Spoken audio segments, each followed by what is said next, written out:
Hi, I'd like to talk through one of these homework problems with you just to show you how to use our Google Sheets calculator uh, to make a linear regression, but also to do a linear regression hypothesis test.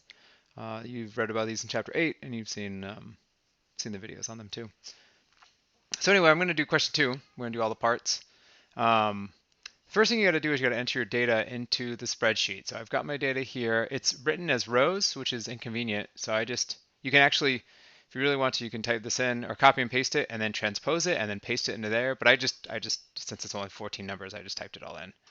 Um, and so after you do that, you got to make sure to double check to make sure you typed everything correctly. You can't have any space above here, right? So there should be no X or Y column. You just have to know this one is X and this one is Y. And definitely don't mix them because that'll make your linear regression, well, the inverse function, or it'll make it wrong. So anyway, you can type it all into there, and then once you do that, you can ignore everything until you get to our hypothesis test for linear correlation. It tells you the number of points, which is 7. It tells you the R value, or correlation coefficient, and it tells you our test statistic. It also tells you the p-value, which in this case, it sounds unclear, but we really want to know, what do we want to know? It is believed that standardized test scores such as SAT is a good predictor of first year college students' GPA. Standardized test scores are? Standardized test scores is? Anyway, it doesn't matter. It is believed that standardized test scores, such as SAT, are a good predictor of first-year college students. So we don't necessarily want to know like if they're overshooting or undershooting. So it sounds like a two-tailed test to me. I'm gonna do a two-tailed test. I should. It's too bad that they don't have a hypothesis option here, right?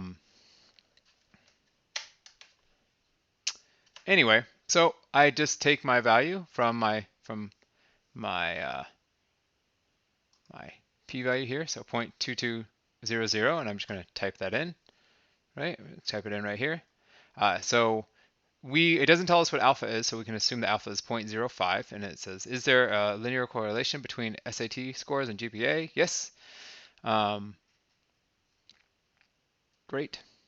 So if there is linear correlation, write the correlation coefficient below, otherwise leave it blank. So here's our linear coefficient, it's 0.8260. Remember, the closer this number gets to 1, the more linear our data become. And after we're going to do a little bit extra, we're just going to plot these points to see what they look like. Is there a linear correlation? Or if there is linear correlation, write the regression equation below. So the regression equation is just a line, right? So this is that equation, and it comes also from our Google Sheets. We kind of have both these up at the same time. All right, here's the slope of the line. Here's the y-intercept of the line. And you remember the equation of a line is y is equal to mx plus b. Maybe we'll type it right here. Right. Since it's our correlation, we do a little y hat. So let's keep going down. What else do we need to know? Using the data shown above, predict what does it say? Predict a first year student's GPA. So that just means you know the SAT score, you feel like there's a linear correlation, so you're just going to take this and you're going to plug it in for X. So I'm taking 1275 and plugging it in here for the X value. So I do that. In fact, I didn't do it. I had Sheets do it for me. I just made this here. I just typed in equals the slope times the X value I was interested plus our y-intercept. You can also do it by hand. You get the same number. And then, so someone with that GPA score of 1275 should have an SAT score of 1275 should have a GPA of 3.03. And then if it says if there is linear correlation, what percentage of the variation is explained by this SAT score? Remember, that's R squared. So you take this number. In fact, don't even take that number. Take the unrounded form of that number, which is here, right? And you square that. So I also had Sheets do that for me too. I had to do it down here. So I just did AA3 or equals AA3 because that's the cell for this number. And then I just squared that. And then it tells me 0.68, so about 68%. So yeah, so that's how you do that. Let me copy and paste my data so we can make a point, and I'll put the line on top of it so we can kind of see what's going on, because it's hard to visualize points without them graphed out. So I'm going to do that. Let me pause the video quickly. So I made a new tab down here. If you want, you can do that for yourself. You just hit the plus sign. And I just want to see what the graph of this thing looked like. So I copied and pasted my data in here. What I'm going to do now is I'm going to insert a chart. This is extra, right? You don't have to do this, but I'm interested to see what the points look like and how my line fits on top of those points. So I've gone and selected scatter chart, right? Once again, I hit insert chart, scatter chart. And then my data range, what is my data range? My data range is A1 to B7. So can I just type that in? A1, B7. There we go. That looks pretty nice. So it says it already automatically picks up the x-axis is A1 to A7, and the series is B1 to B7. And let's kind of drag this. If you want, you can do all kinds of fancy things, right? Like I might want to, what I might want to do, I might want to like label this. I might want to remind myself that this is the something or other. How much do I care about doing this? I don't even know.